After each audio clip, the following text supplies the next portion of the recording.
Galera, boa tarde. Mais um programa Red Coach no ar. Hoje a gente está aqui com um propósito bem legal, voltado aos professores, aos empreendedores do meio de artes marciais que querem viver de luta.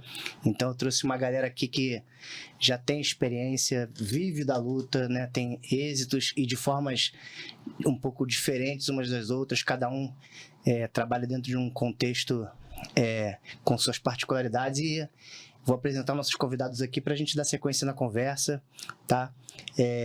Em primeira mão, eu trouxe aqui um cara que já esteve no programa, mas que a participação dele hoje aqui é o cara que é fora do contexto do jiu-jitsu, do resto da mesa, mas ele é professor de Savate, professor de educação física, gestor de implantação de redes, de administração de redes de academias. Eric Lobão, seja muito bem-vindo, Eric.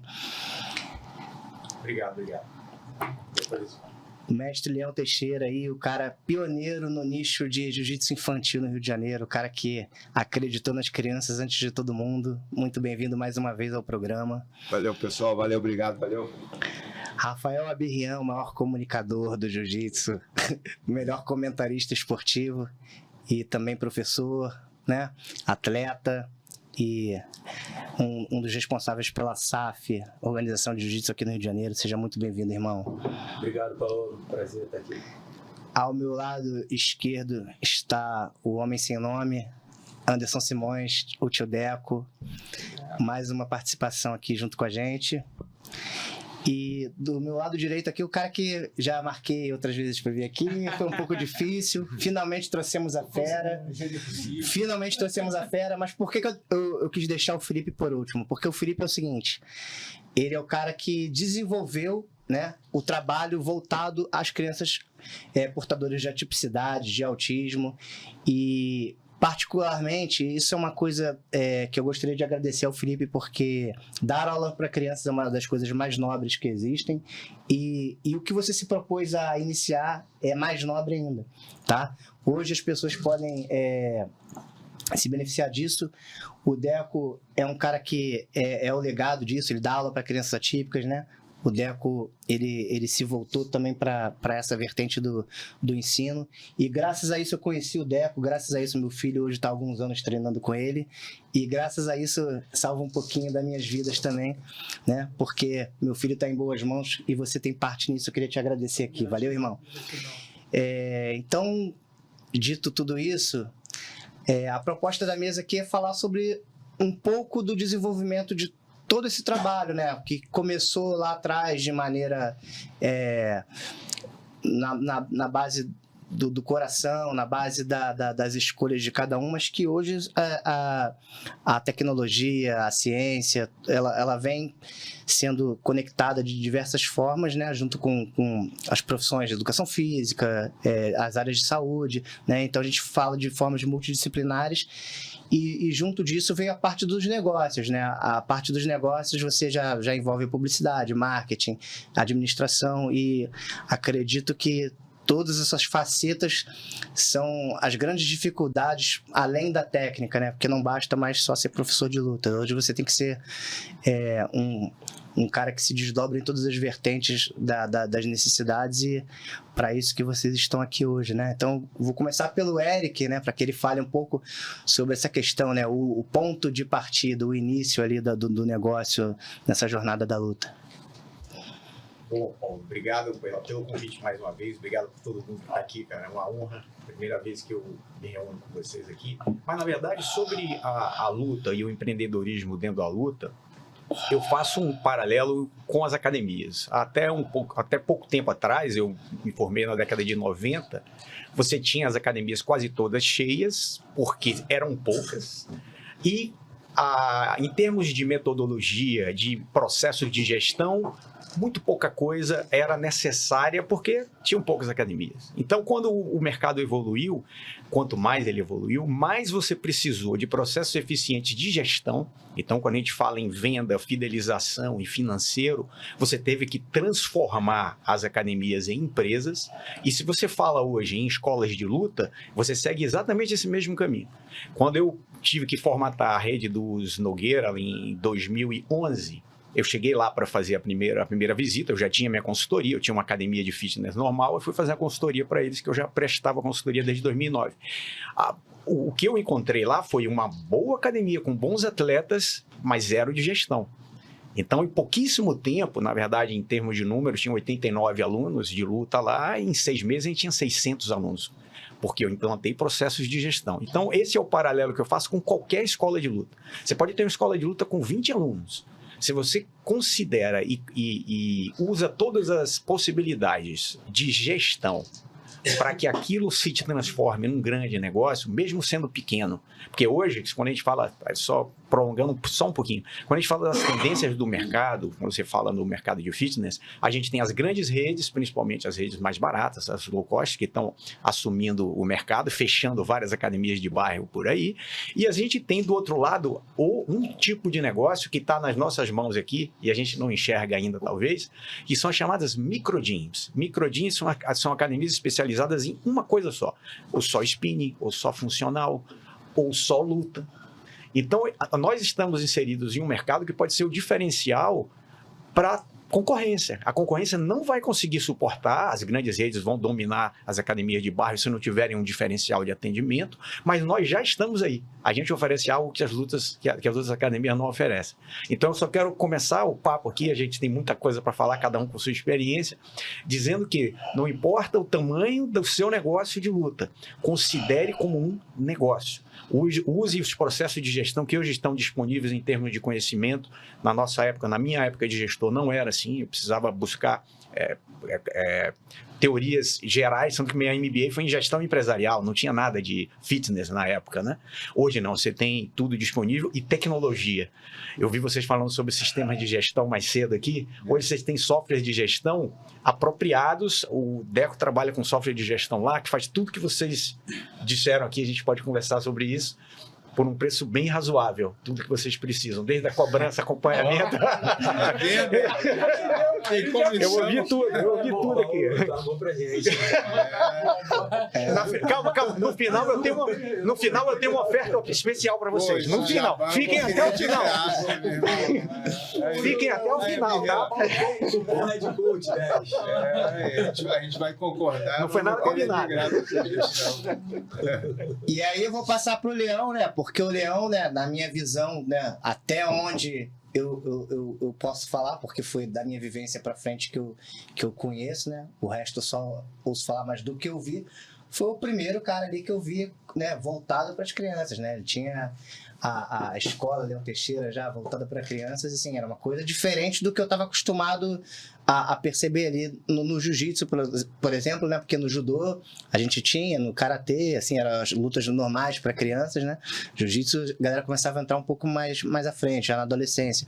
O Leão foi um dos caras, assim, que eu vi fazer isso numa rota diferente. E aí, eu queria que você contasse, assim, um pouco de como foi começar isso e de alguma coisa que você, ao longo da tua jornada, foi, em termos do negócio, assim, que você tem, assim, como um diferencial que foi mudando, assim, de uma forma resumida.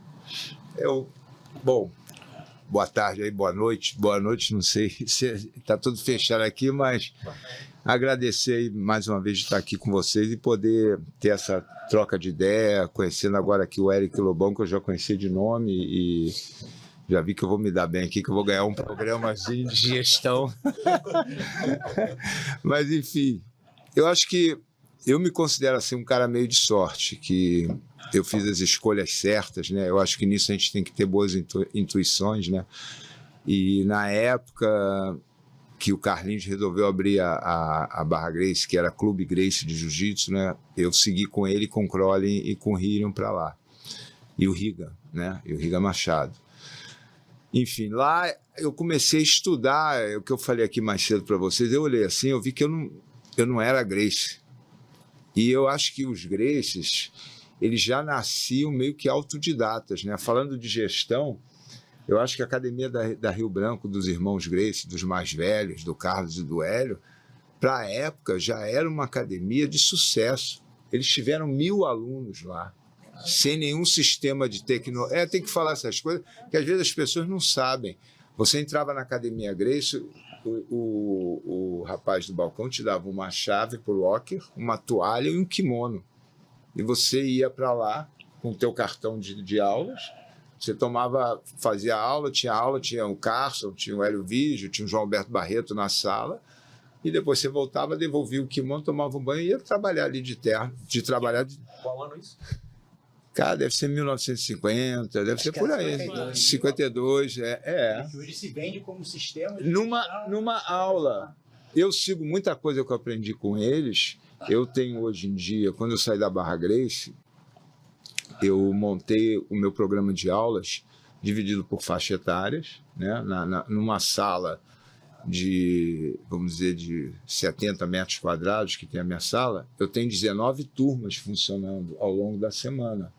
E você consegue colocar 200 alunos. Você faz um ticket médio no valor que você acha que seria razoável para você viver. Então, é o que você falou, você tem um nicho só de uma escola, de uma academia, vamos dizer assim, de uma escola com uma atividade. E com uma atividade, você pode viver disso, e isso é o que eu ensino no meu curso. O Abirhan é um que tem a escola dele ali muito bem organizada, e você pode fazer isso numa gestão. É claro que hoje em dia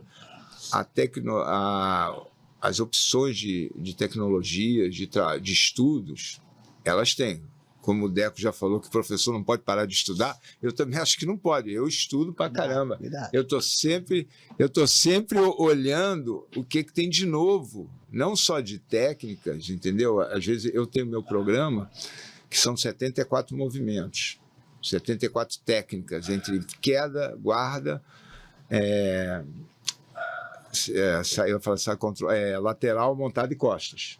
Então, o jiu-jitsu ele funciona em 5 fundamentos. Nesses 5 fundamentos, com a defesa pessoal, é claro, eu escrevi 74 movimentos e 40 aulas, que eu dou dentro de um programa de mesociclos de 2 meses, 5 mesociclos de 2 meses. Então, são 8 aulas a cada 2 meses, são 40 aulas no ano. Eu tiro o mês de janeiro e o mês de julho, que seriam férias. Então, isso tudo foi desenvolvido lá atrás. Eu estudei, é claro que, Carlinhos, eu troquei muita ideia com ele, com o Crowley. Crowley era um cara inteligentíssimo de jiu-jitsu, e eu fui tentando ver o que seria bom para ter uma aula de jiu-jitsu. Então, quando você coloca uma organização, e foi aí que eu comecei a falar escola, eu falei, cara, isso aqui não é uma academia, isso é uma escola de jiu-jitsu. Não sei nem se foi a primeira, mas eu me lembro que a gente botou lá a escola de jiu-jitsu e seguiu em frente. Então, eu acho que dentro disso tudo, hoje em dia, o que tem de novo são esses programas. E se você ficar para trás, você vai perder. Hoje em dia, meu estudo atual é na inteligência artificial. Eu tenho um ranking, que é um ranking de pontuação para aluno. Outro dia eu cheguei no GBT, né? Pode dar jabá aqui, no GBT4, aí falei, eu tenho isso, eu faço isso, eu estudo aqui, eu estou querendo fazer um ranking desse jeito, e ele mesmo monta a fórmula. Então, você tem que ter coisas que te ganhem tempo, porque tempo, a gente tem que dar aula, a gente tem que treinar, a gente tem que falar com o pai de aluno, tem que marcar reunião, tem que organizar evento. Eu não tenho tempo para nada hoje em dia. O meu celular, ele automaticamente já desliga às 8 da noite, senão eu não paro, é 24 horas. Então, esses sistemas que tem hoje em dia, essas gestões, elas ajudam muito a você ter tempo para você seguir em frente, para você ter aula. E tudo que eu tive lá atrás, que eu aprendi, que eu acho que o Carlinhos Gracie, os irmãos dele, o pai dele, que me ensinou muita coisa, e a minha sócia hoje em dia, que por incrível que pareça, que é uma bailarina, a Dala Oscar, quando eu fiz a sociedade com ela, na academia dela, eu fiquei impressionado com a organização que ela tinha, na forma que ela tinha a gestão dela. Então, eu aprendi muito ali na prática, e fui indo, mas é claro, você tem que prestar atenção no que está vindo, nas coisas que estão acontecendo. Porque quando você trabalha com criança, quando você trabalha com uma escola, você está trabalhando com educação, você é um educador. Então, você tem que entender bem tudo que você está dando de aula, mas, ao mesmo tempo, você tem que tomar conta do negócio. E isso aí não pode tomar muito tempo. Então, os sistemas hoje em dia, o que o Lobão vai me apresentar aí, que eu vou ter agora, pô, vai ser ótimo, cara. Vai só melhorar o que eu já tenho, cara. Ciência e tecnologia. É né? isso. Mas você foi um dos primeiros ali a enxergar isso, né? Esse paralelo, deixar de ser academia e enxergar como escola. Né? Ter essa visão também de gestão Isso aí- escolar. Isso aí eu vou ter, se você até é justo com uma pessoa, que foi a Cláudia, que montou a Rio Sport Center lá na Barra. E ela me convidou lá para dar aula de criança. Isso tu nem sabia, né? E eu fui dar aula com o Carson lá.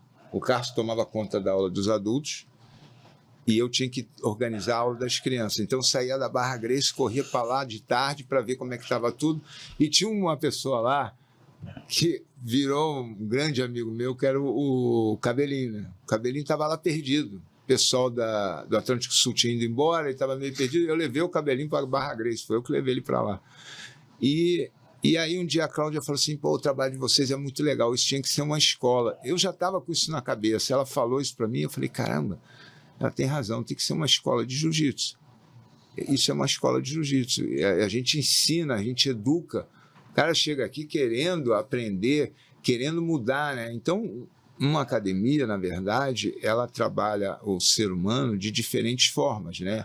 Ele quer crescer como um lutador, mas ele aprende a ter respeito, é um ciclo de amizade, tem todo aquele lado das virtudes, né, do equilíbrio emocional. Então você cresce de uma maneira completamente diferente. Até no trabalho, aproveitar que o Felipe está aí, do pessoal mais de... Como é que é? Do autismo. Eu tenho alguns alunos lá. Eu não gosto, por exemplo, eu junto, por exemplo, meu trabalho, meu projeto social, eu sempre botei as crianças junto das minhas turmas. Eu acho que é mais inclusão isso, talvez, até do que eu trago para dentro. Perfeito. Isso, mestre, só te interrompendo, até peço perdão, a gente falando de visão, né? Você falou de escola e tudo. E quando eu comecei nesse trabalho do autismo, né? A minha visão era o quê? Cara, eu quero proporcionar um jiu-jitsu terapêutico, né? Mesmo que a gente saiba que o jiu-jitsu não é terapia, o jiu-jitsu é um complemento terapêutico, né? E eu falei, eu quero isso, e eu não quero ter uma equipe, eu não quero ter uma academia, e foi aí que eu criei uma clínica esportiva. Então hoje a família ela não vai para uma academia de jiu-jitsu inclusivo, ela vai para uma clínica onde nós proporcionamos o jiu-jitsu inclusivo, porque a proposta do trabalho ali é o quê? É ser um complemento terapêutico. Então a gente inicia individualizado. E realmente, você faz inclusão, se a gente parar para ver, analisando de um ponto muito técnico, não é uma inclusão, porque eu estou com o ser em um trabalho individual. Então a inclusão ela é feita quando faz isso que você está fazendo, que é pegar a criança que não é autista e incluir ela com a autista, e vice-versa. Daí muitas pessoas, eu vou incluir. Daí pega, coloca lá 5 autistas juntos. Isso não é inclusão. Inclusão é ter todos juntos. Eu tenho um aluno lá. Isso é uma visão perfeita. Queria que um dia tu fosse ver. Eu tenho alguns alunos. E um dia eu passei por ele vivia com a cara enfiada no celular com um negócio assim. Aí eu passei por ele, aí peguei, tirei o fone dele assim. Aí ele olhou para mim e falou assim: hoje você vai pro jiu-jitsu. Ele, tá bom. Ele ficava esperando a irmã que ia sair do balé. Aí a mãe dele riu, olhou para mim e ele foi. Nunca mais saiu, cara. É isso. Virou faixa azul, treina pra caramba. O olhar é inclusivo. E ele entende tudo, cara, rápido. Ele faz... Meu irmão, eu falo, Felipe, tem que pegar aqui, tem que raspar, virar, não sei o que. Tá bom. Ele não gosta de perder. Mas eu não acho isso ruim, não. Eu acho legal. Não, mas é perfeito, porque esse negócio daí, eu falo para todos os alunos, para as famílias, esse negócio de importante competir é mentira, o importante é ganhar. A gente tem que saber lidar com a derrota. Eu acho mó papinho furado, não, o importante é competir, não, o importante é ganhar. Vamos lá, tu estudou, Eric, a vida inteira, eu te conheço desde lá de 2011, né? Estudou pra caramba para poder ter uma academiazinha com 10 alunos? Acho que não.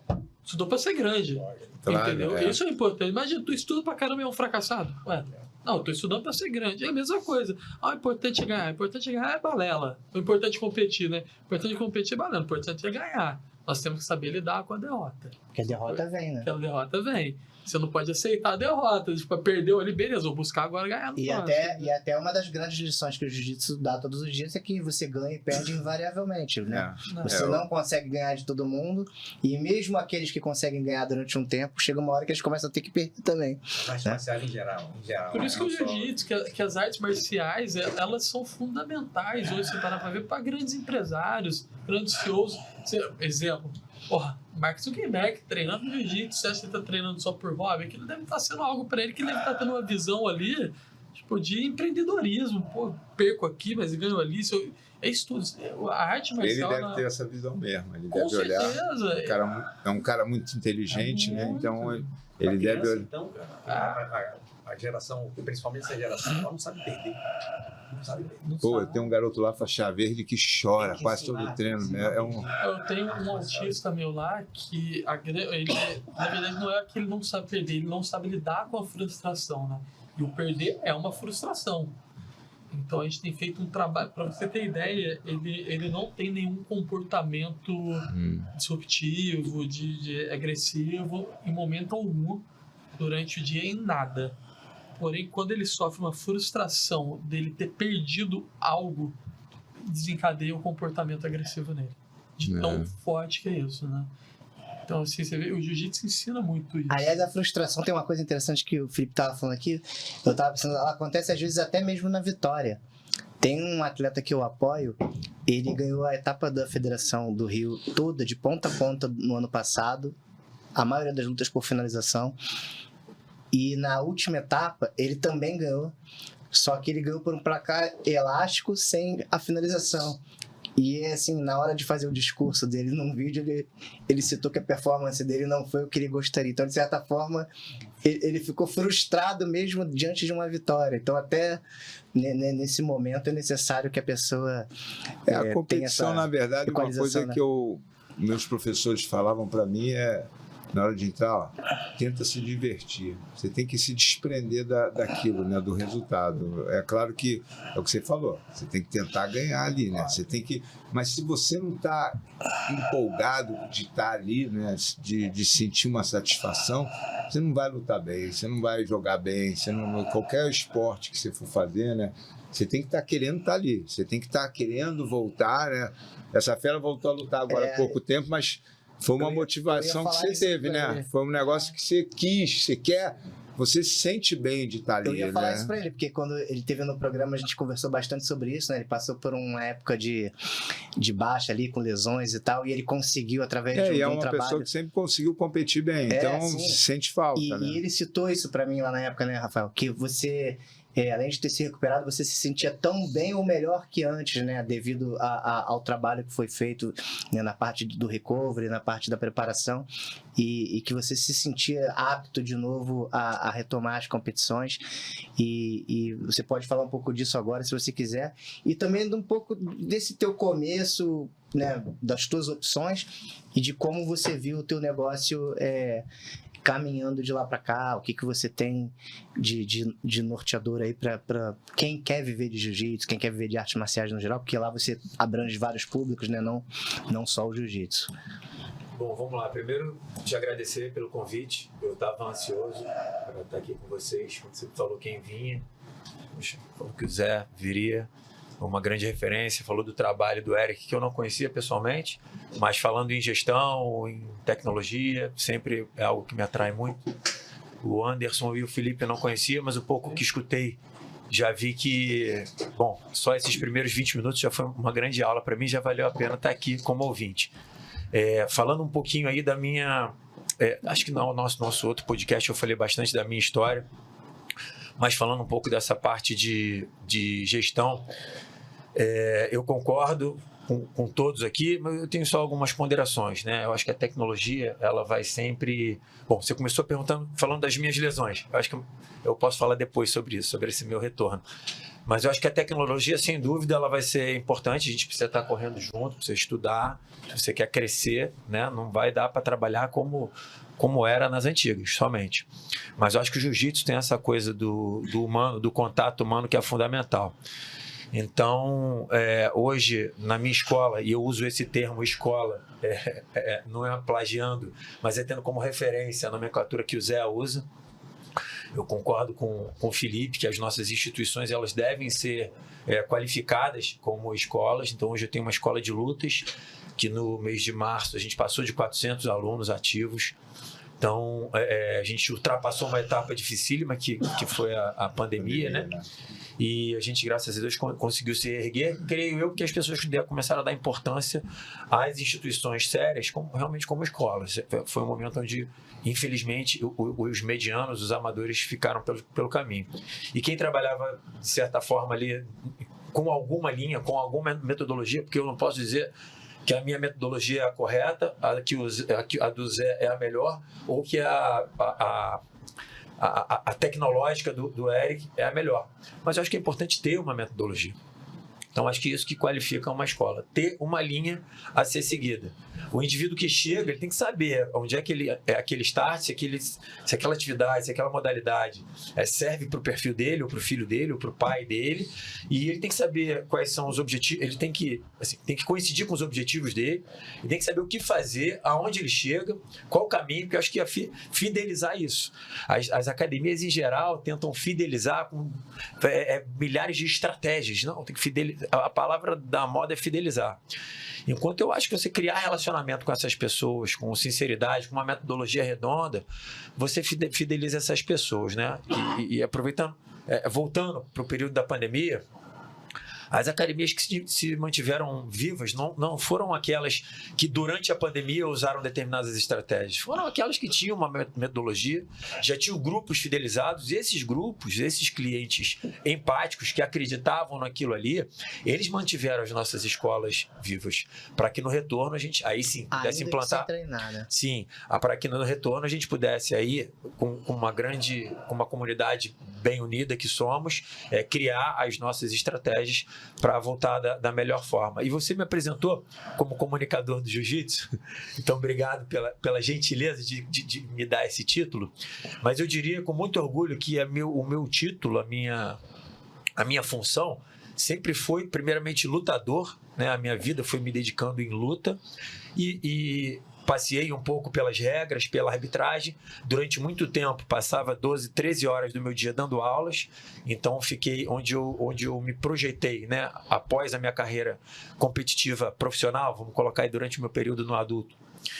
Foi como lutador e depois eu dei continuidade como professor. Mas hoje eu me coloco muito como gestor. Por isso me interessava tanto. Se eu não estivesse aqui, certamente eu ia estar assistindo ao vivo, ou depois eu ia consumir, ia devorar esse conteúdo. E foi uma das coisas que a gente conversou, né? Quando eu te procurei para falar sobre isso, você falou, cara, nesse eu quero estar assim, porque tem tudo a ver comigo, isso me interessa, e eu acho que eu tenho um pouquinho a falar sobre isso. Isso. Então, só para concluir da vez para os meus colegas, hoje eu me coloco como um gestor, mas o principal para mim foi lutar a vida inteira, e lutar não necessariamente competir. Por um acaso eu competi, mas tem indivíduos que não foram competidores de campeonato, mas lutaram a vida inteira, viveram todas as etapas do jiu-jitsu, né? Deram sorte ou fizeram uma boa escolha de estar numa boa escola, que seguiram uma boa metodologia, ou tiveram uma boa experiência e construíram uma boa metodologia para seguir. Então, hoje o meu tempo ele é basicamente dividido em... eu digo que eu trabalho muito, mas eu não dou muita aula. Hoje eu dou uma aula em grupo por dia, uma aula particular. Eu tenho o meu tempo de atendimento e o meu tempo de parte administrativa. Então, o meu trabalho hoje, dividido nessas quatro pontas, eu acho que eu sou mais gestor do que qualquer outra coisa. Então, hoje você é um professor? Eu sou professor porque eu dou aula.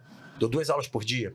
Eu fico 8 horas trabalhando, mas dessas 8, 2 horas eu estou dando aula. Uma em grupo e uma particular. Então, a maior parte do meu tempo eu estou fazendo a parte administrativa e estou fazendo atendimentos, que é o que o Zé falou, a gente tem que se virar em 1000, mas com organização, seguindo uma metodologia, inclusive de gestão, não somente de ensino, a gente consegue organizar isso e hoje, graças a Deus, eu tenho tempo disponível para estar aqui sem precisar me agoniar com outras tarefas, tenho essa liberdade, tenho tempo para estar com a minha família, acompanhando o crescimento e desenvolvimento dos meus filhos e eventualmente, quando oportuno, organizando eventos na SJJ-SAF, que eu tenho o maior prazer de fazer parte, e fazendo comentários em alguns eventos, não só na TV, como hoje em dia nas plataformas de streaming. Então, tem me dado muito prazer praticar o jiu-jitsu em todas essas esferas, sabe?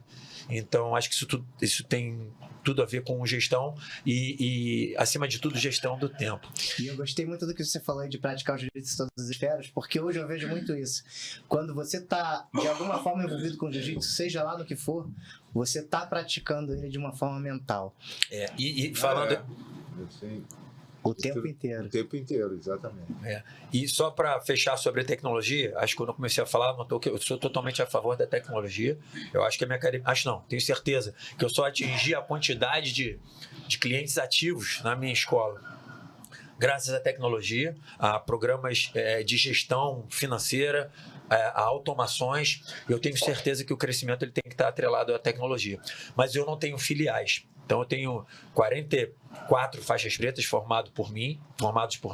Eu tenho staff muito qualificado, que eu continuo qualificando e que ainda não foi o momento de eu abrir filiais, né?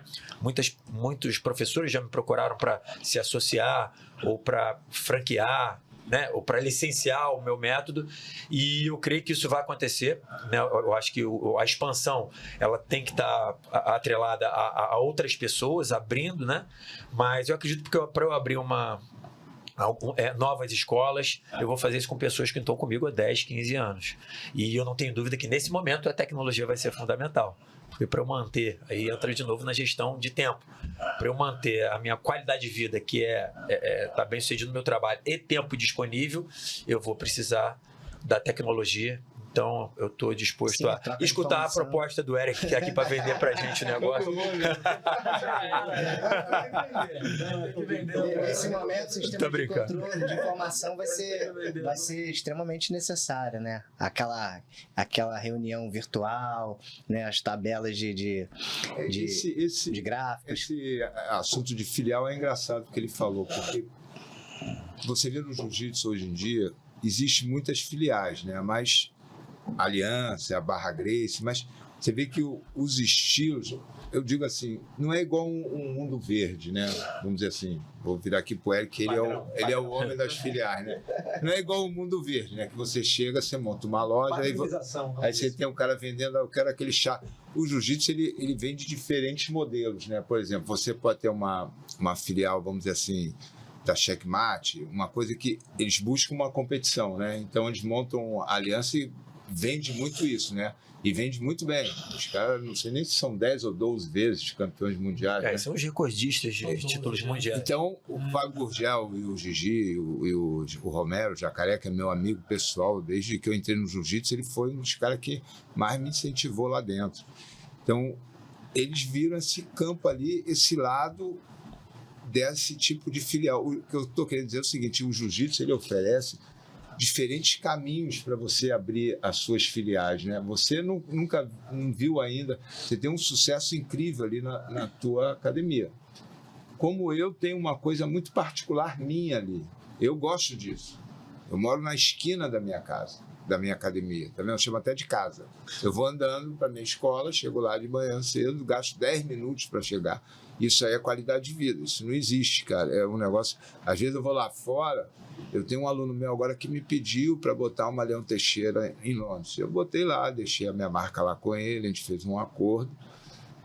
E outros falam assim, mestre, você precisa morar aqui. Eu falo, cara, eu já moro em Notting Hill, eu já estou ali na Gávea, cara, cheio de árvore, eu vou andando. É a visão que para viver do jiu-jitsu tem que ir embora do Brasil. Não precisa. Não precisa. Eu acho maior barato a gente até falar isso, porque é uma coisa diferente. O jiu-jitsu te oferece, não precisa disso. Você vê o sucesso dele e de outros que tem aqui no Rio de Janeiro, que conseguiram construir e ficar aqui. E às vezes o jiu-jitsu, se você tiver uma boa gestão, é a profissionalização. Você basta ter uma hoje em dia são 9 unidades, minhas, né? Mas já aconteceram meio por uma natural. Eu não busquei isso. Foi a escola americana que pediu para botar um programa de after school, foi a escola Eleva que pediu, foram as primeiras. E a Bodytech, um dia eu recebi uma ligação do Alexandre e ele falou: eu queria botar uma Leão Teixeira dentro da Bodytech. Eu falei: dentro da Bodytech? Mas como é que vai ser isso? Não, vou te dar uma sala com a tua marca dentro da Bodytech. Aí aquilo me chamou a atenção. Falei: pô, nunca vi uma marca de jiu-jitsu dentro da Bodytech, então tá bom. Quando isso aconteceu, quando isso aconteceu, eu achei incrível, porque eu trabalhei muito tempo dentro da Bodytech. E, querendo ou não, ainda eu tinha muito aquela visão ainda da bandeira, né? Tem que levar a minha bandeira. Daí eu sempre falava, poxa, vamos colocar aqui a logo da equipe, não sei o que e tal. E nunca pôde. E quando aconteceu, eu falei: cara, que maravilhoso que abriram a mente para entender que o jiu-jitsu hoje ele pode estar em todo lugar. Mas isso veio depois da pandemia, né? Isso veio porque o Zé é uma grande referência. Exatamente. Eu trabalhei na Bodytech durante 8 anos também, com musculação, avaliação física, etc. Também tentei várias vezes. E olha que os coordenadores, alguns eram meus alunos de jiu-jitsu. Então eles entendiam a importância do jiu-jitsu, mas a instituição, não entendia. A caixa alta lá da instituição, ainda enxergavam um jiu-jitsu com estigma da década de 90. Exatamente. Que foi uma fase que, para quem não conhecia o jiu-jitsu, foi uma fase ruim. Acho que para nós lutadores, que na época eu, criança jovem, para mim era maravilhoso. Mas para quem assistia ali ficava assustado. Então, no caso, a Bodytech enxergava o jiu-jitsu com uma forma: não, tem que ser judô. Tanto que o judô já tinha lá. O judô já tinha. E aí o Zé, com a referência Mas dele... não sei se tinha com a marca, né? Não, nunca pôde. Nunca pôde, né? Algumas tinham judô. A Axie agora também tenta numa Bodytech, né? Com a marca lá também. Mas eu acho que o Zé, com a referência que ele com a metodologia pronta, eu tenho convicção que isso foi o motivo. Ele tinha algo pronto. Não, vou dar uma aulinha aí. Eu puxo treino. Pronto e avalizado por mais de 20 anos. Exatamente. Aí a oportunidade que foi dada ao jiu-jitsu foi graças ao mestre. Então, eu acredito que isso abre a porta para várias escolas. Esse trabalho que você vai fazendo de uma forma mais arrumada, eu acho que a escola americana foi quando a gente entrou dentro da escola americana, o programa de after school lá chamou muita atenção. O Ascioli me falou isso, que ele falou: o dia que eu entrei no teu evento na escola americana, eu falei: eu vou botar eles na Bodytech, porque a gente faz um trabalho lá e tem o apoio da escola, que é muito grande, né? É um apoio forte. Então o evento que a gente faz lá, ele chama atenção, é um evento legal. Eu acho legal fazer isso. Eu sempre busquei tentar, tudo que eu fiz na minha vida foi em prol de tentar fazer o jiu-jitsu crescer. Eu acho que a gente tem sempre que... Tanto que o meu curso... Uma vez alguém falaram assim: pô, mas você ensina no teu curso o teu segredo? Eu falei: não tem segredo nenhum, cara. Eu ensino para as pessoas ficarem melhores, para terem bons professores, para o jiu-jitsu crescer. Se o jiu-jitsu crescer e todo mundo crescer, melhor para todo mundo, né? Se a maré sobe todo mundo. Quando eu comecei a dar curso, eu tenho alguns amigos, empreendedores, tudo. Teve 2 amigos específicos que me ligaram: pô, tu é maluco, cara? Tu é o pioneiro nisso e tu vai começar a dar curso, tu vai criar concorrente para você mesmo. Eu falei: cara, o meu objetivo não é esse. O meu objetivo hoje é treinar e qualificar o maior número de professores possíveis para fazer a inclusão. Porque você para e pensa: se a gente vai na esquina, se a gente sai, nem precisa de esquina, se a gente colocar no Google Maps aqui um raio de ação de 5 km em torno de onde a gente vai encontrar pelo menos 10, 15 academias de jiu-jitsu fácil. 50. Muito fácil. Imagina se cada professor, ele não precisa ser especialista, mas se cada professor tiver uma noção básica de inclusão de pessoas com autismo. Como lidar com isso? Quantas famílias que não têm condições de pagar uma terapia, né? Não que o jiu-jitsu vai substituir terapia, que o jiu-jitsu não substitui nenhuma terapia no caso do autismo, mas quantas famílias vão conseguir ver o filho incluído, ver o filho numa atividade que vai estar trabalhando inúmeros benefícios, questões cardiorrespiratórias, questões de comunicação, socialização, por algo acessível. E esse é o objetivo. Então, quando eu comecei, foi exatamente assim, nessa visão. Assim, e o conhecimento treinar. Você tem que passar, né? Exatamente. Eu vou te falar, eu acho que o meu curso eu já mudei ele umas 200 vezes, cara. Igual eu. Né? Porque você vai melhorando. Quanto mais você ensina, mais você aprende, Você né? observa pequenas Sim. coisas ali que podem ser ajustadas para um melhor desempenho. E assim, você falou uma coisa muito importante ali agora há pouco, que o Felipe acabou dando um complemento, que foi a questão desse estigma de que tem que sair do Brasil para dar certo. E eu vejo isso muito acontecendo com pessoas ligadas a mim, amigos, enfim. E alguns foram e deram certo também, não tem problema nenhum nisso, né? Cada um faz as suas escolhas. Só que hoje eu tenho aqui do meu lado aqui o cara que é o inverso disso aí, que é o Deco. Porque o Deco, além de estar no Rio de Janeiro, o Deco tá na Ilha do Governador. E a ilha tem uma mística, o Eric é da ilha também, que na ilha tudo dá errado. Tudo dá errado. Na ilha disse que tudo dá errado. E o Deco tá aqui do meu lado, o Eric é testemunha, de que é possível trabalhar, desde que siga o que vocês têm falado até aqui, né? Que é fazer o trabalho especializado, com amor, com metodologia, né? E com gestão. E além disso, eu vejo uma coisa que, sim, que a gente tem que falar aqui hoje, que ainda não foi falada, é o meio de comunicar o que você está fazendo para quem está de fora, para quem ainda não é praticante, para o pai, para a mãe, né, para o leigo, para ele ser estimulado a iniciar, para dar o primeiro passo. Porque quando a gente fala aqui da fidelização, de reter o aluno, né, que já está, também é uma dificuldade, eu acho que é um ponto sensível de todos os negócios. Mas assim, o primeiro contato, que é onde você vai ter essa abertura para iniciar esse caminho, ele é muito importante. E o Deco, viu o Deco praticamente começando ali, né? A gente se conheceu ali nesse processo e a gente veio caminhando juntos. Cara, assim, eu tendo visto como foi que ele começou, meu filhinho começando lá, as turmas como eram, e como tá hoje, já é um crescimento exponencial para um curto tempo, assim, né? Então, vou passar aqui para ele, para ele contar. Abri em 2020, dando aula de máscara, eu dava aula na minha academia e trabalhava na clínica do Felipe. E aí eu fui buscar quem era a referência. Falei, cara, eu queria dar aula para criança autista, queria dar aula para criança especial e queria dar aula para criança. Eu falei, cara, as duas referências, Leão e Felipe, né? Quem eram os caras, por isso que eu busquei os cursos de vocês e tal. E foi engraçado, não sei se o Felipe lembra, acho que a primeira criança que eu dei aula, ele pegou e falou, pô, era faixa preta. A gente me deu um dia inteiro de curso, tipo um sábado. No domingo, agora tu vai dar aula. Pronto. Aí eu falei, pô, e agora aí? Pô, tu não é faixa preta? Vai lá, professor? Vai lá, professor? Pô, bom, Viu a realidade. E aí você pega a criança e fala, pô, vamos correr, a criança... Não, vamos pular aqui, vamos fazer o polichinelo, vamos fazer a criança... Pô, cara, não sei nada. É a diferença de você ser um puxador de treino e um professor. Entra nesse ponto. Porque se a gente parar para analisar friamente, né? Você pega um aluno seu adulto, que ele começou a treinar hoje. Esse aluno, ele não falta o treino, ele vai no seu treino todos os dias por 6 meses. Você ficou doente, você não consegue dar aula. E se você ligar para esse aluno e pedir para ele puxar o treino, ele vai conseguir puxar o treino. Mas isso não quer dizer que ele seja professor. E é onde eu falo com os professores. Você precisa saber a diferenciação de ser você é um puxador de treino ou um professor. Então os professores precisam entender isso. Os professores chegam na faixa preta e muitas das vezes já eu sou professor, mas você vai ver a vida do cara histórico do atleta, do indivíduo, a vida inteira em competição, nunca deu aula. Daí quando chega para dar aula é diferente da aula.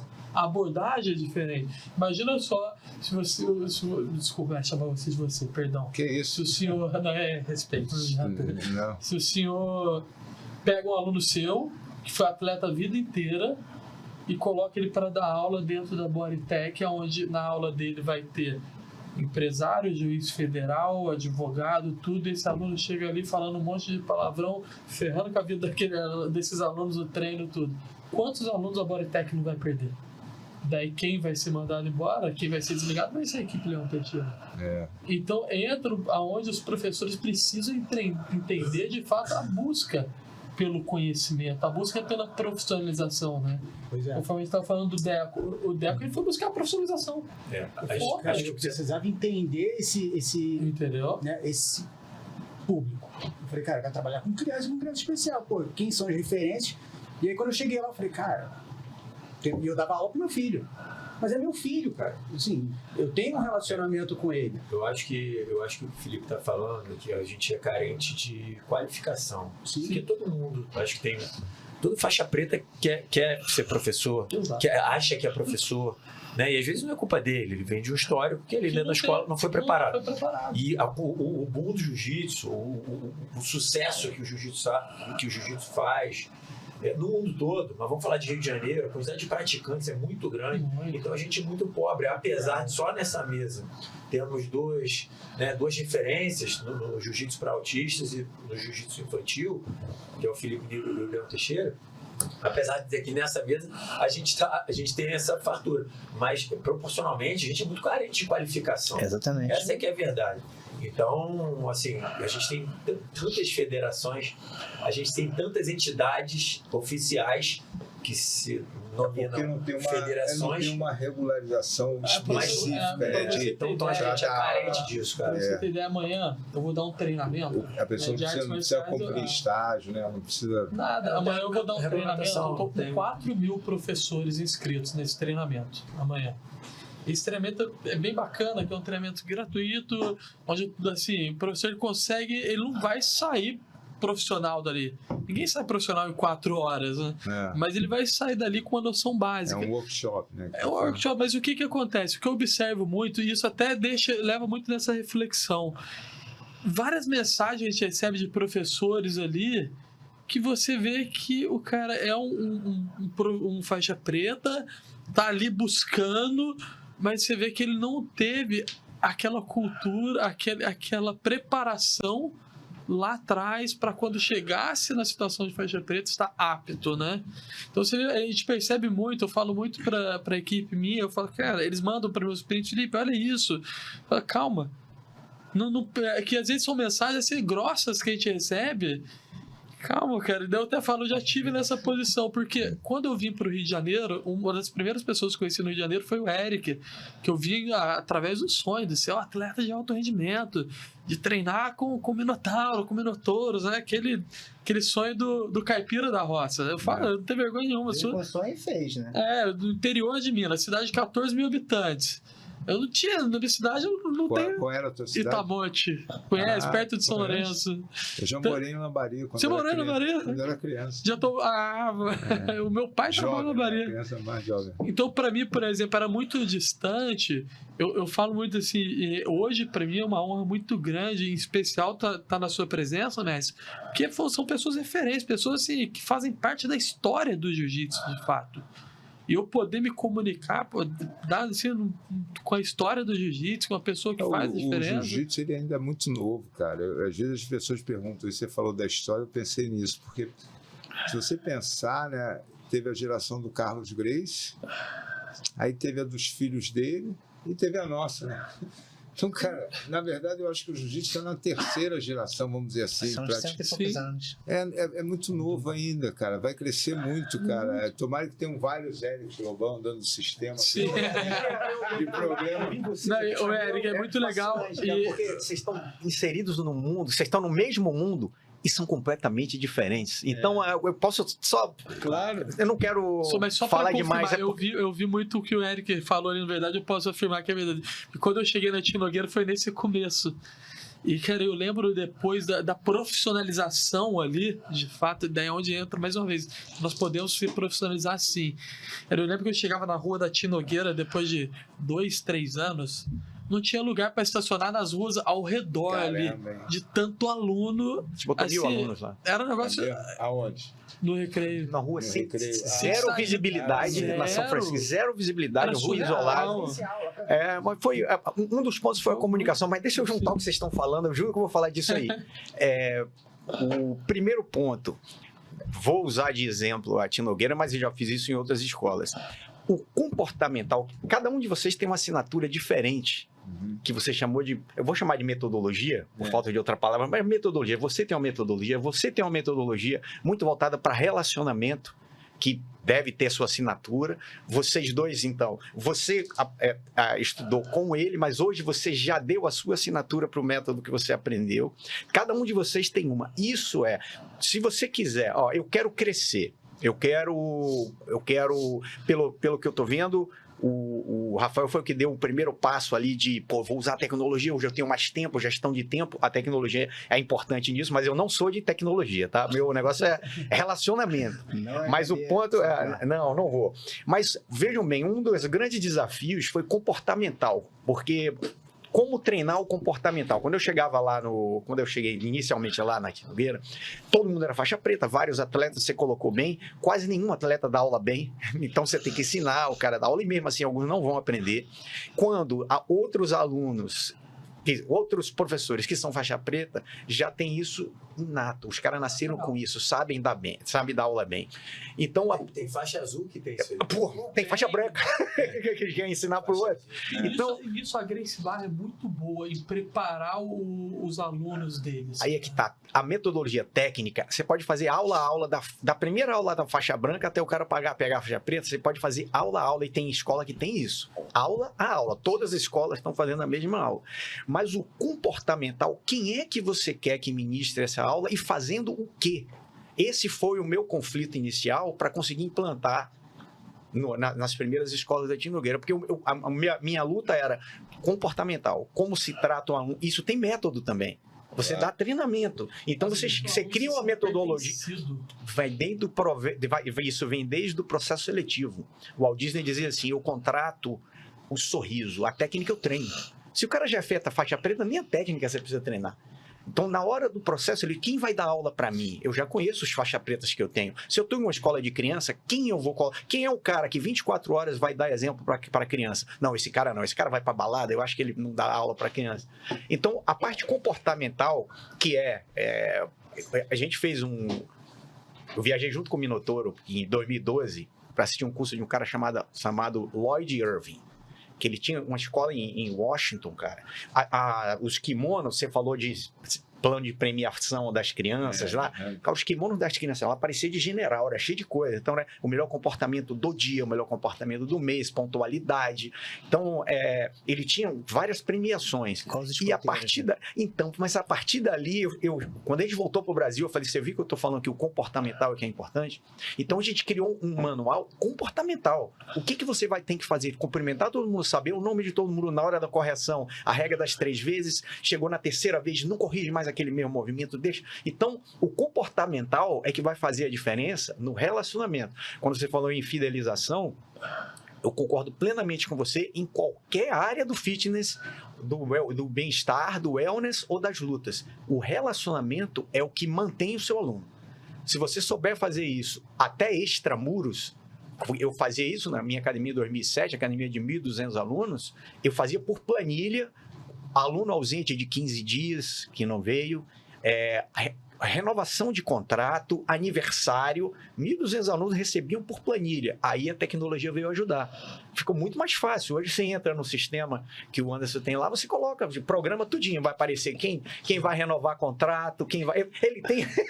Eu tô falando porque ele tem, porque eu fui ver, cara. É porque eu fui ver. Mas enfim... O Felipe me vendeu. Foi, entendi. Não, mas eu só queria continuar vendo aqui, porque... Todos têm uma assinatura de metodologia que podem sim ampliar, mas se caso façam isso, como o Felipe já faz, continuar com a sua assinatura, mais na parte comportamental do que técnica. Técnica, você escreve, segue e vai modificar para sempre. Manual de franquia, todo ano você muda. Todo ano. Pô, tem uma coisa melhor para fazer. Pô, a tecnologia vai melhorando, a gestão de tráfego, você vai acrescentando, né? O manual não é engessado. Isso hoje é engraçado. Eu estava conversando com um dos meus professores, porque eu coloquei cada um numa Bodytech, né? E tá começando. E eles olham para mim e falam assim, pô, vou ficar igual o mestre, cheio de aluno. Falei, meu irmão, sabe quanto tempo levou isso aqui? Não foi fácil. Eu até brinco que hoje em dia eu falo assim, se eu fosse sair hoje da Barra Gracie, eu não sei se eu sairia, né, cara? Porque na época todo mundo tinha ido embora, só tava eu e Carlinhos. E eu falei pro Carlinhos, acho que eu vou abrir uma academia lá na Zona Sul. Eu recebi um convite. Ele, mas então bota a Gracie Gávea. Eu falei, eu não sei, cara. Tu não vai, cara? Tu vai? Não, eu não vou. Então eu vou ver um outro nome. Aí eu botei Gávea Jiu-Jitsu. Eu comecei assim, Gávea Jiu-Jitsu, antes de botar escola. Mas O que eu fez crescer lá foi o relacionamento. E é o que eu falo para eles. Você está na Bodytech, a Bodytech é um nicho de estudante em potencial para o jiu-jitsu lá. Então você tem que estar lá o dia inteiro. Eu falei, fica lá o dia inteiro, não sai de lá, cara. Aperta a mão de todo mundo, fala com todo mundo. Porque a academia de jiu-jitsu tem isso, né, cara? Não é só você dar uma boa aula. Quando eu estava na Bodytech, isso é muito perfeito. Eu estava em horário vago, eu ia para a sala de musculação, ficava andando na sala de musculação. Daí um dos coordenadores, pô, tu fica aqui, não, tô aqui. Pra ver se eu não vou encher a turma. Porque você fazer um relacionamento. Que o Eric botou isso aí. Ele me lembrou, sabe de quê? Antigamente, não sei que vocês vão saber disso, mas existia no Rio de Janeiro a Academia Coelho, que era a academia de musculação única que tinha ali no Leblon. Os caras faziam a tua medição da tua coluna, batiam foto, mas você recebia todo ano um cartãozinho com chaveirinho de aniversário. Tinha umas coisas assim, cara. Legal. Isso é relacionamento. Pô, isso na minha época de adolescente, de 18 anos de idade, os caras eles já tinham essa ideia de relacionamento, né? Então, eu tenho um sistemazinho lá, meu, manual, de fazer a chamada, faltou 2 vezes na semana, tem que ligar para saber o que houve. Perfeito, lá no meu É, espaço. isso aí é uma gestão mais caseira, mas existe, né? Tem que... Dentro da comunidade autista, né, a gente lida muito com famílias machucadas, com mães muito doloridas. Porque quando a gente fala do autismo, muitas das vezes, né, a gente associa muito... tá falando de autismo? Aquele autista é muito inteligente, né? É aquele autista bonitinho. Mas só que a gente tem ali, por exemplo, no nosso espaço, eu atendo... O Anderson já viu, recentemente eu até levei ele na casa de um aluno, onde a gente chegou, o aluno estava amarrado, com a cabeça com o crânio fraturado, do outro lado a cabeça toda costurada, de tanto se autolesionar. A mãe dele ligou desesperada, eu tava indo para lá, quando chegou, eu falei, vamos lá, isso é recente. Então eu lido com todos os níveis de suporte ali. Então a gente lida muito com as mães muito machucadas, muito doloridas, famílias muito machucadas. E quando a família chega no meu espaço, né, eu faço questão. Hoje eu não dou conta de atender todos mais, mas o primeiro contato da família é comigo. Tanto que tem várias famílias que chegam lá, nossa, eu achei que ia ser alguém da sua equipe, eu nunca imaginei que ia ser você. Que legal. Eu falo, não, o primeiro contato é comigo, eu faço questão. Então, o primeiro contato eu entendo a família, eu compreendo. Eu chego a ficar 2, 3 horas com a família no primeiro contato, compreendendo, entendendo essa família, para depois transmitir para minha equipe. É isso. É essas dores, é isso que precisa ser trabalhado. Nós não estamos aqui para formar faixa preta, para formar atleta. Nós estamos aqui para auxiliar o desenvolvimento dessas pessoas através do jiu-jitsu. Então, é o pertencimento, é o cuidado. Por exemplo, aos sábados, eu não atendo mais aos sábados, mas se eu estou no Rio de Janeiro, eu estou na clínica. Eu fico sentado na recepção, escutando cada família, porque ali eu vou aprender muito, ali eu vou conseguir trazer algo para essas famílias. Teve até um caso, desculpa até cortar o senhor, mestre, não, teve um caso muito engraçado, que eu estava na recepção, e tinha um pai na recepção conversando comigo, e chegou um outro pai que ele não aceitava o autismo do filho, e a mulher dele, a esposa dele, matriculou o filho lá na nossa clínica contra a vontade dele. Esse pai chegou, ele sentou e ele não sabia quem era eu. Esse pai chegou, porra, isso aqui é um absurdo, esse cara aí, ele só quer roubar o dinheiro nosso, falando como se eu fosse um pai ali, né? Porque esse cara só quer roubar o dinheiro nosso, porra, onde se viu um valor desse, e não sei o que, não sei o que. E o outro pai que tava do lado, já se sem graça, esperando a minha reação, e eu ali com aquele pai, não é isso, você já viu o trabalho, como que é? Vem aqui para você ver o trabalho. Não, nem vou descer lá não. Eu falei, não, vamos lá. E o cara achando que eu era pai também, vamos lá, olha só, que a gente tá trabalhando, mostrando. Daí no final esse pai tava chorando comigo, sem saber quem era eu, chorando na recepção ali comigo, não, porque tô aguentando mais tudo isso, tudo.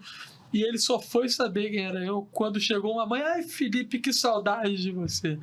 E o cara não sabia mais onde enfiar a cara. Imagina se eu viro para esse pai, ele, não é isso, ele só precisava de alguém para escutar ele. É o relacionamento, mais uma vez. Cara, eu fui é o pertencimento. Academia, vocês falaram do Renzo. Eu fui conhecer a academia do Renzo em 2013 em Nova York. Ele recebe todo mundo na porta. Ele sai de lá, ele tava dando aula, velho. Eu cheguei com mais 2 pessoas, 2 meninas estavam lá. Ele vai lá te receber. Como é que você tá? Meu irmão, nunca vi o Renzo na minha vida. Nunca vi. Pô, como é que você tá? Caraca, maneiro, você tá aqui, vai treinar hoje? Não, cara, só tô visitando. Eu fui assistir o UFC do Sonnen, do John Jones. Porra, caraca, só vim aqui pra ver o UFC. Pô, maneiro, pô, vai maneiro, bota a roupa aí, vamos treinar. Ele dando aula cheio de gente no tatame, cara. Então, relacionamento. É um cara de sucesso, porque tem um relacionamento. Agora, o passo para você, que com certeza deu, e vocês já deram e podem se aprofundar mais isso, o passo é cada vez mais se enxergar como gestor e ver como é que você consegue reproduzir ou transmitir esse seu DNA, essa sua química de atendimento, comportamento, transformando em método, para que outros consigam fazer e você consiga enxergar de fora, com toda a ajuda que você puder, ou não. Não, minha escolha é realmente ficar aqui. Eu vou querer, com 100 alunos eu estou feliz, vou ficar bem, eu não quero crescer, eu quero ficar aqui. Beleza, tá bom, é uma escolha também, mas não. Eu quero que cresça. Aí você vai ter que olhar como gestor, ele tem 400 alunos, quantos professores, ele formou mais de 40 faixas pretas e tem 400 alunos para gerir. Ele não vai conseguir fazer se ele não tiver a metodologia dele transmitida e olhando como gestor. Que empreender no Brasil, amigão, é dificílimo, com todas as barreiras que a gente tem, trabalhistas, de imposto, enfim, não é a pauta de hoje aqui, mas isso é importante falar. Também, você sabe, não, é muito cara, importante, sabe por quê? Ô, Eric, sabe, você sair da informalidade para formalidade, virar essa chave aqui, ó, é muito difícil. tem que fazer muita conta, amigo. É muita conta. Você fala assim, eu tenho 100 alunos, eu quero ir para 200. Mas eu tendo 200, eu vou ganhar 50% menos. Porque eu vou ter que ter o CNPJ, contador, pagar imposto. Pô, não vou conseguir gerir tudo. Olha então, que legal isso. Eu vou botar mais aluno e vou ter que ter mais professor. Vou ter que pagar um professor, CLT. E agora, cara? Não, eu vou ficar com o meu 100 aqui na informalidade. Aconteceu um caso comigo lá no meu espaço. Hoje é até um dos melhores professores que eu tenho, né? Que esse cara, um dia ele chegou em mim e falou assim, pô, Felipe, tô cansado disso aqui, não quero mais isso aqui não, porque eu ganho muito mal. Só que, cara, dentro da realidade, da hora-aula do professor de jiu-jitsu hoje, dentro do Brasil, o que eu pago pra ele é muito mesmo. Daí eu virei, mas por que a conta dele foi essa, Eric? Pô, Felipe, olha só, você tem tantos alunos, você ganha tanto e você me paga só isso? Daí eu respirei, eu falei, cara, vou pegar ele. Daí eu chamei ele, olha só, me dá 2 dias que a gente vai conversar. Deu 2 dias, eu virei pra ele, vem aqui no espaço. Daí ele foi lá e falou, olha só, tem uma proposta pra você. Quero que você seja meu sócio. Cara, o olho dele brilhou assim. Sério, Filipão? Eu falei, sério, quero que você seja meu sócio, cara. Pô, que bacana, não sei o que. Daí eu sentei com ele. Então, hoje eu pago em torno de 15 a 20 mil por mês de imposto, tá aqui. Hoje eu pago isso aqui de aluguel, isso aqui de IPTU, o quadro dos professores é esse aqui, isso aqui é o que entra de faturamento, como eu mostrei tudo. Vamos lá, você é meu sócio, vamos... Você vai dividir isso aí? Falei pra ele, a gente vai dividir, você tem que entrar com uma luva, porque você tá entrando numa sociedade com um cara que é o pioneiro nisso tudo. Vai comprar cota, você vai comprar as cotas. Daí ele entendeu, ele, caramba, Filipão, eu nunca tinha analisado por esse ponto. Falei, mas é a falta de instrução. Agora você entendeu, Foi pode procurar outro lugar pra trabalhar. Eu dei uma chance pra ele. O cara já deu uma chance. Isso é muito generoso, cara. Você sabe por que eu dei... Ô, Rafa, você sabe por que eu dei uma chance pra ele? Porque eu olhei pra ele era bem novo, né? E quando eu olhei pra ele, eu me vi nele quando eu cheguei no Rio de Janeiro. Um garoto assim, sonhador, que queria aproveitar a vida, que a luta é isso. Daí hoje o cara centrado, a mudança dele, você sabe, é o Gustavo, não tem, posso citar o nome dele. A mudança dele como Gustavo. Gustavo falou que trabalha em um lugar no Rio de Janeiro que o Gustavo é parceiro. É um moleque que gente boa aí, ó. Excelente professor, cara. Um dos melhores professores que tem. Um dos melhores professores que tem. Ele deu uma virada de chave ao amadurecimento e hoje dentro das minhas mentorias, ele é um dos professores principais dentro da mentoria que coordena minhas mentorias. Então, assim, é a profissionalização. É o que a gente precisa entender de fato. Não é virar essa chave. É muito difícil virar essa chave da profissionalização.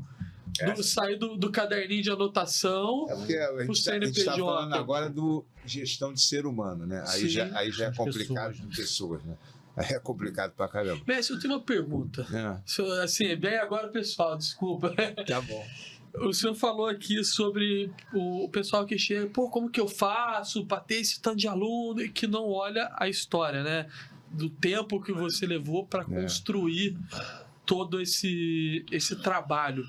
Que para mim hoje, o senhor pode até me corrigir se eu estiver errado, o senhor foi o pioneiro na metodologia do Jiu-Jitsu Kids. Assim, foi para mim, eu não vejo ninguém, eu vejo muita gente surgindo.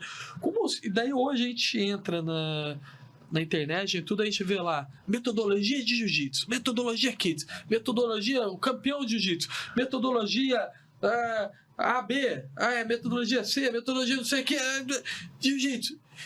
Como o senhor enxerga esse tanto de método de jiu-jitsu que às vezes você vai ver ali, você olha pessoas sem bagagem, que talvez ali não sei, como que o senhor enxerga isso hoje?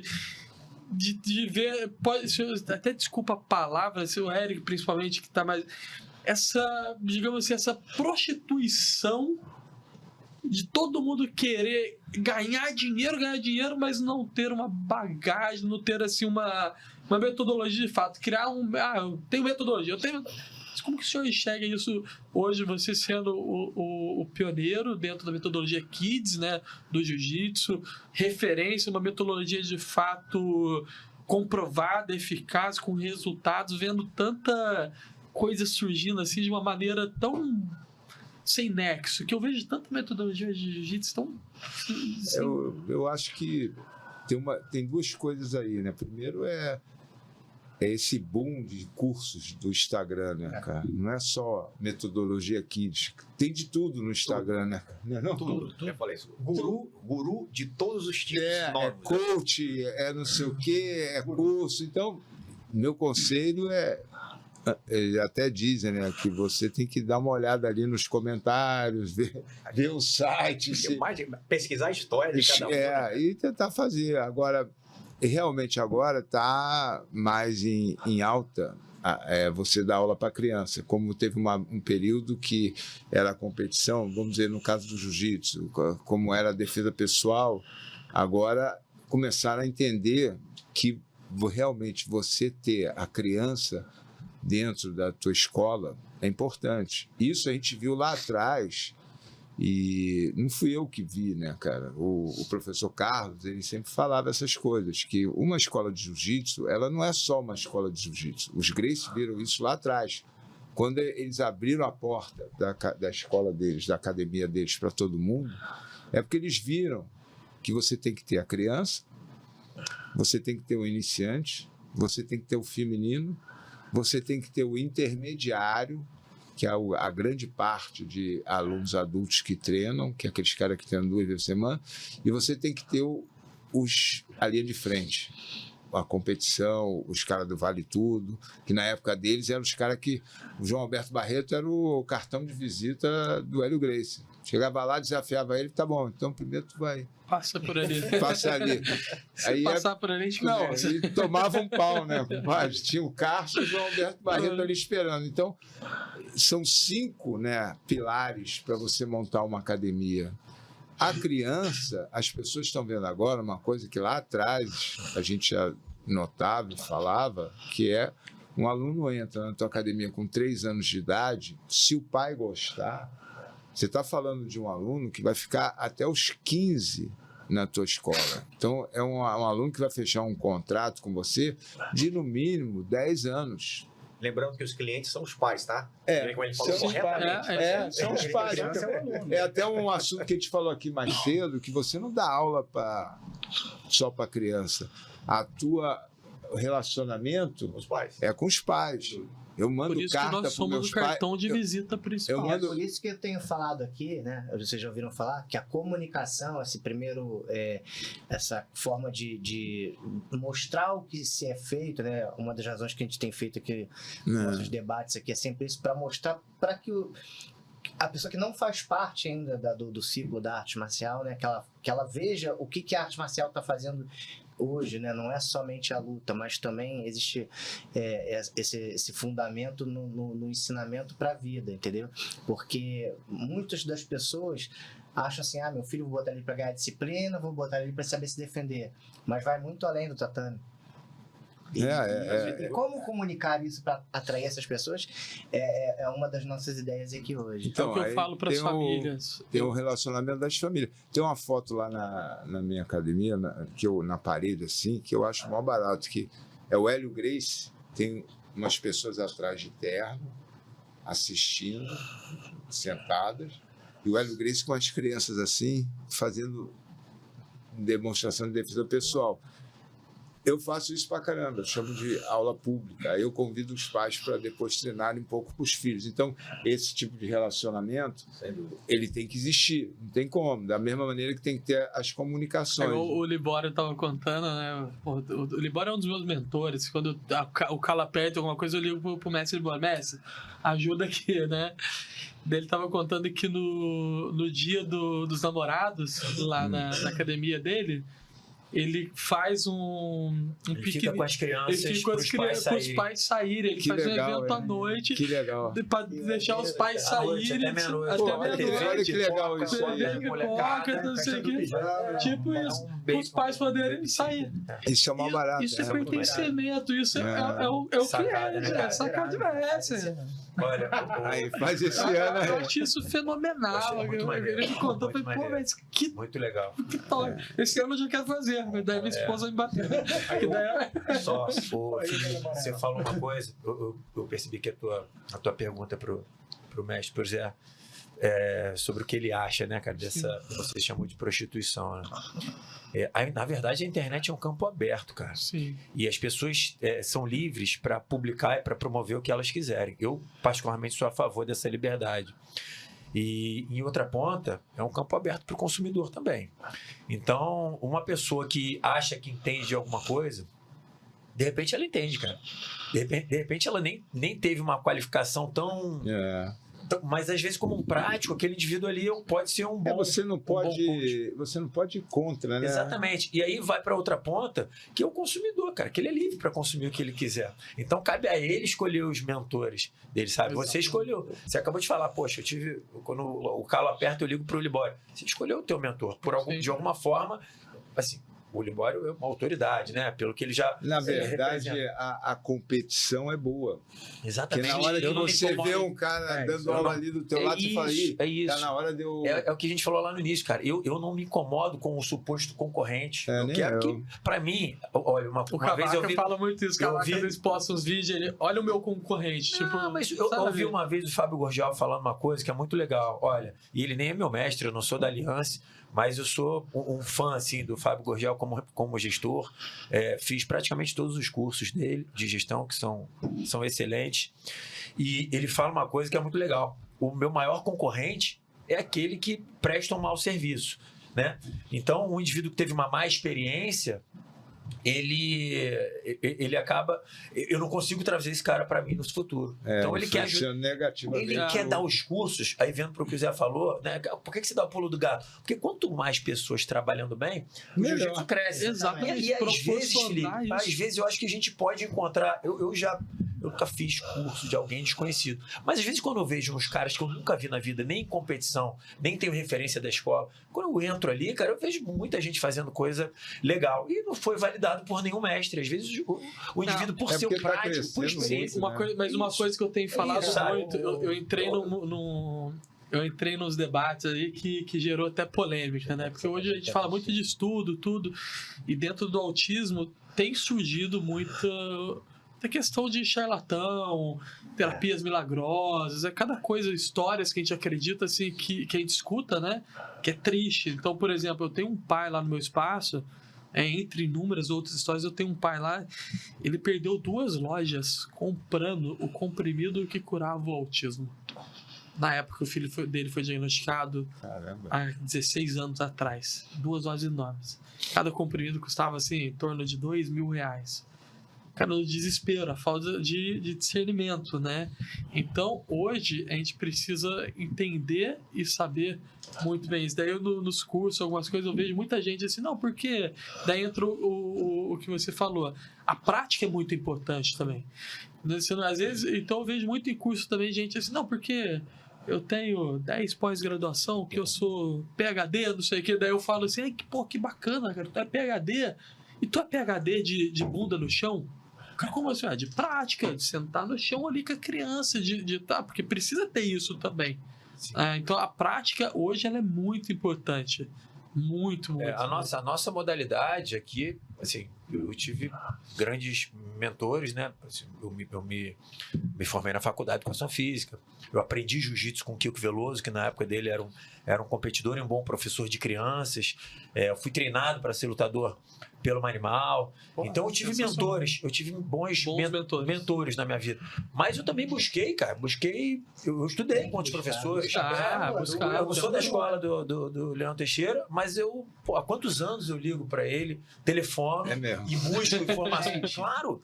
A gente vai ter que terminar porque a gente começou um pouco tarde e eu gostaria de direcionar 2 coisas aqui, uma antes da gente terminar e dar as considerações finais para cada um. Uma, sobre o que o Felipe estava falando, um dos nossos papéis aqui com o nosso programa é levar informação de qualidade para que haja exatamente o esclarecimento e as pessoas possam, né, buscar através dos melhores caminhos. Então, assim, a gente leva esclarecimento também com o nosso trabalho aqui. Como eu digo para vocês, a mesa aqui ela é muito promissora, mas fazer um programa de um pouquinho mais de 1 hora para a gente é pequeno. Sim. A gente tem que pensar em fazer num sábado ou num domingo para a gente poder fazer com maior tempo, tá? Então já fica aqui o convite para todos. Acho que depois de hoje vocês viram que vale a pena ceder isso aí um pouquinho e acreditar que isso aqui é muito bom para levar isso que você está falando, de o maior número de pessoas possíveis, pais e mães, e também outros professores serem melhor formados, tá? E agora eu vou deixando as considerações finais para cada um. Vou começar pelo Deco aqui, porque ele quase não falou hoje. Cara, primeiro agradecer, assim, realmente é uma mesa, pessoas que eu admiro muito, pessoas que eu fui aluno, e assim, adquiri conteúdo, fui consumidor e conseguir juntar, né, essas metodologias e formar o meu método de trabalho, né? Então, eu acho que eu sou uma das provas que, cara, ainda dá para viver do jiu-jitsu bem, viver do jiu-jitsu no Brasil, viver do jiu-jitsu no Rio de Janeiro de uma forma organizada, né? Então, a gente está falando de gestão, não estou dizendo que a minha academia é super excelente em gestão, mas se você fizer um trabalhinho bem arrumado, você consegue viver bem do jiu-jitsu. Viver o que você gosta, viver perto da sua casa, da sua família, de uma forma confortável. Ótimo. Felipe. Mais nada a agradecer, Paulo, pelo convite. Já fez antes, né? E teve que desmarcar algumas vezes, então peço perdão, né? Mas essa correria. Vou voltar. Agradecer o Anderson por ter feito essa ponte, né? Para mim é um prazer muito grande, mais uma vez, estar junto do Mestre Leão, que é uma pessoa que eu sempre tive uma grande respeito, admiração. E o Eric, que me viu lá no começo, garoto, não sabia nem falar lá na Castelo, morando lá em Realengo, dentro da Castelo Branco, passando perrengue. O Rafael já conhecia de nome, né? Já tinha visto o trabalho dentro da SAF, bem bacana. Inclusive, parabéns pelo trabalho que vocês fazem com o Paradesporto, eu acho fenomenal. E se as federações, as confederações tivessem essa visão, talvez a gente teria uma inclusão mais eficiente também. Então, parabéns, cara, que precisar de mim nessa jornada aí pode contar comigo. E é isso, que a gente possa mostrar para as pessoas, para os ouvintes, para todos, que é possível a gente viver das artes marciais no Brasil, né? A gente fala muito do jiu-jitsu, que é uma luta muito propagada dentro do Brasil. Talvez hoje nós podemos falar aí, daí já vai gerar polêmica, que é uma das lutas mais conhecidas dentro do Brasil, né? Mas também é possível você viver do judô dentro do Brasil, uma qualidade de vida. Eu tenho muito como exemplo o meu professor de judô, o Gilmar, vive do judô 100% e com uma qualidade de vida excelente, mas é a profissionalização, né? É de fato você sair do amadorismo e fazer aquela viradinha de chave, né, Eric? Deixar o papel para entrar ali pro mercado mesmo. Então, agradeço muito, mais uma vez, muito obrigado a todos, e que precisarem, estou aqui na mesa à disposição sempre para que a gente possa mostrar que o jiu-jitsu é transformador. Rafael, fala aí. Bom, também agradecer pelo convite, por estar nessa mesa aqui super qualificada. esses profissionais. Fico feliz de dividir um pouquinho, né, da minha experiência e aprender bastante. Para as pessoas que nos assistem, o meu trabalho é feito dentro do Clube Monte Líbano, na escola Abirrian Dojo. Então, quem tiver interesse em conhecer, o meu contato, enfim, redes sociais, é super acessível. Abirrian JJ, meu Instagram. Enfim, estou disposto a atender. Hoje a gente falou muito sobre jiu-jitsu infantil, acho que o tema era gestão, metodologia, a gente falou bastante sobre infantil, porque a gente tem aqui uma celebridade do jiu-jitsu infantil, Então, né? porque começa... E tem um pioneiro com o tema autismo, mas eu queria deixar, inclusive, aberto para uma próxima ocasião, sobre o jiu-jitsu o jiu-jitsu master, que hoje é o carro-chefe da minha escola. Na verdade, assim, tem tanto assunto dentro que uma hora é pouco. desse segmento que se tornou pouco. Com certeza. A gente conseguiria fazer um de 7 horas fácil. Claro. Queria deixar aberto que hoje é onde eu mais concentro as minhas forças, né? Tem uma equipe muito boa trabalhando com as crianças lá, liderada pela Luciana Neder. Tem outros professores que trabalham em outras modalidades que eu acho de extrema importância, como a capoeira, o karatê, o muay thai e o judô. Professores que foram com muito critério, foram selecionados e convidados para trabalhar comigo, todos eles há pelo menos 7, 8 anos comigo, nesses meus 20 anos de escola. Então a minha equipe está há praticamente 8 anos toda junto. Então eu tenho todas essas pontas, né? Essas vertentes, mas o jiu-jitsu master é o carro-chefe da minha escola hoje. Então, em breve, acho que a gente pode falar mais sobre isso. Voltar para falar sobre isso. E até por isso que ele é o responsável pela Copa de Veteranos aí, um grande sucesso. O autismo adulto também, né? Já teve a gente linkar, né? Porque A gente vai marcar para voltar para continuar. Aí. Fica até assim, não vou nem Já cavei agora, não não vou tem precisar nem depois insistir muito. Ó, deixar uma. pode ser a mesma galera, só vejam as agendas. Mestre Leão, faça os finalmente aí. Bom, agradecer aqui o Paolo e o Deco aqui, que mais uma vez está aqui com vocês e está presente aqui com o Felipe, que eu conheci lá no evento do Libório e eu admiro muito o trabalho dele, né? Acompanho na internet. O Eric, eu conheci assim de nome, do teu trabalho, de gestão. Essa fera aqui, a gente troca figurinha já há algum tempo. Eu acho o trabalho dele fantástico. Apesar dele ter sido aluno do Manimal, mas tudo bem, cara. Manimal, ó. Não, tô brincando. Manimal eu adoro. Manimal era meu parceiro de treino, cara. Pô, ele começou no Hollis, né? Muitos ali começaram no Hollis e depois foram pro Carso. Mas, enfim, eu acho que o que foi falado aqui realmente, a gente acaba falando muito de jiu-jitsu infantil, mas é porque eu acho que o jiu-jitsu, ele está vindo dentro de um crescimento. Ele começou ali numa implantação do jiu-jitsu, né, que os Gracies precisavam, os irmãos Gracie, os alunos dele, né, precisavam mostrar a força do jiu-jitsu. Então tinham os desafios, tinham as lutas, né, mas ao mesmo tempo eles mostrando a eficiência dos alunos através do programa que eles fizeram. Aí veio o João Alberto Barreto, veio os outros que foram grandes campeões, e aí veio o jiu-jitsu esportivo, que nessa parte eu tive até a oportunidade de ajudar na fundação da confederação, de levar o jiu-jitsu lá para fora, e o jiu-jitsu cresceu pra caramba. E aí veio a era do jiu-jitsu educacional, né? Começaram a colocar o jiu-jitsu nas escolas, e aí veio o jiu-jitsu infantil, e eu acho que agora, com esse crescimento, né, das filiais, esse lado da gestão está muito sendo falado. Por isso que é importante mesmo trazer esse programa para cá, para as pessoas ficarem atentas a isso, porque essa profissionalização das escolas e do empreendedorismo dos professores de jiu-jitsu é importante, tem que ter. É o que você falou ali, quanto mais gente dando aula bem, melhor para todo mundo, melhor o jiu-jitsu vai ser falado.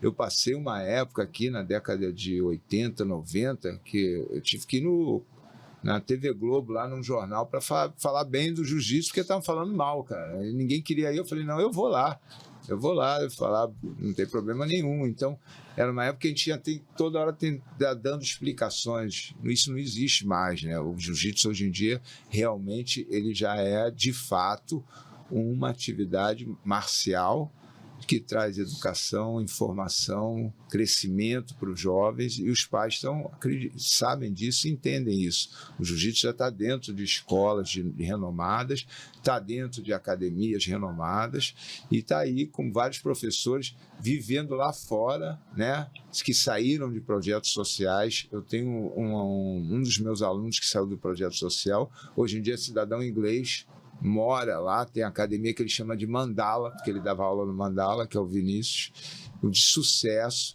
Então, isso mostra a força do jiu-jitsu. Então, eu acho que agora a gente está entrando nessa era da gestão. Então, Paulo, vocês estão de parabéns de trazer isso para cá, para trazer mais informação. Espero que tenha sido proveitoso para quem assistiu ou vai assistir, porque isso é importante. E, como o Eric falou, né, tem vários sistemas aí. Ele está escondendo o jogo, dizendo que ele não tem o sistema, mas depois, quando desligar aqui, eu vou conversar com ele. Mas tem várias coisas boas, eu estou estudando algumas, entendeu? Eu estou sempre buscando melhorar. Eu estou estudando, tentando melhorar mais a parte de gestão da minha empresa para poder crescer. Então é isso. Quero de parabéns a todo mundo aí. Obrigado mais uma vez. E quando precisar, vai ser um prazer estar com esse grupo já aqui. Já é necessário. Você já tem 2 convites meus. Um para a gente retomar essa mesa aqui e o outro para falar sobre essa parte competitiva, né, da Associação da Barra, da Confederação. Né, então, aí tem assunto pra caramba, aí a gente cara. vai reunir uma outra galera para falar sobre isso. Não, o primeiro campeonato também nos Estados Unidos, meu irmão. Isso aí tem que ter 2 mesas. Nós temos esses 2 compromissos aqui. Isso aqui são coisas nossas. Tá bom. E agora eu vou passar pro Eric, né? O Eric, ele veio hoje aqui, né? Eu pedi para ele vir para ele, né, conseguir direcionar um pouco melhor as ideias, né? Porque uma coisa que a gente não conseguiu falar aqui, né? O estilo de cada um de trabalho que ele falou, chamou de assinatura, né? Mas até o tipo de lugar onde é desenvolvido o trabalho, o tipo de ambiente, o número de pessoas, né? Grade de horários, vários assuntos que a gente precisava ter entrado, que realmente não vai dar tempo hoje, mas que a gente vai voltar aqui para falar sobre eles melhor. Então, faça suas considerações e já deixando uma pimenta aí para que quando a gente retome, a gente tenha um ponto de partida. Então, primeiro agradecer, eu vou ser breve nas considerações finais aqui. Além de agradecer a presença, parabenizar cada um de vocês por serem empreendedores. Nesse país não é fácil, repito aqui. E mais do que isso, vocês empreenderem com uma ferramenta de transformação de vidas. Então, quando a gente fala em exercício físico, em atividade física, ou qualquer que seja a atividade, você transforma a vida. Mas quando você fala numa arte marcial, principalmente uma arte marcial desenvolvida no Brasil, que pode realmente fazer a diferença na vida, como ele escolheu, de pessoas, de crianças autistas ou de pessoas comuns que nunca se viram fazendo atividade física e encontram no jiu-jitsu um caminho que não conseguem desistir até a faixa preta. Aliás, esse é um dos aspectos de motivação que a gente tem nas artes marciais ou nas lutas, que as outras não, que a musculação não tem, por exemplo, que é o próximo degrau, a faixa. Olha que coisa legal, você motiva o seu cliente pela faixa. Mas, enfim, eu quero parabenizar vocês e dizer que o conhecimento hoje está disponível. Uns baratos, muito baratos de se adquirir, outros de graça, mas o conhecimento de gestão é indispensável para que o crescimento do mercado, vendendo uma coisa que é muito boa, que é a transformação de vidas através do jiu-jitsu, aconteça de maneira mais profissional e que as escolas sobrevivam para sempre e sendo lucrativas, que é o fim de todo mundo aqui. Todo mundo quer ter lucro no final e ganhar o seu dinheiro e viver bem, tá certo? Então é isso, tá? Na próxima vez a gente vai falar mais sobre a parte, talvez, de operação, como é grade horária, como cobrar, etc. A gente pode falar sobre isso. Então já vamos ter essa meta aí. Próximo encontro, tema operação do empreendimento. Valeu, gente. Muito obrigado a todos aí. Valeu. Os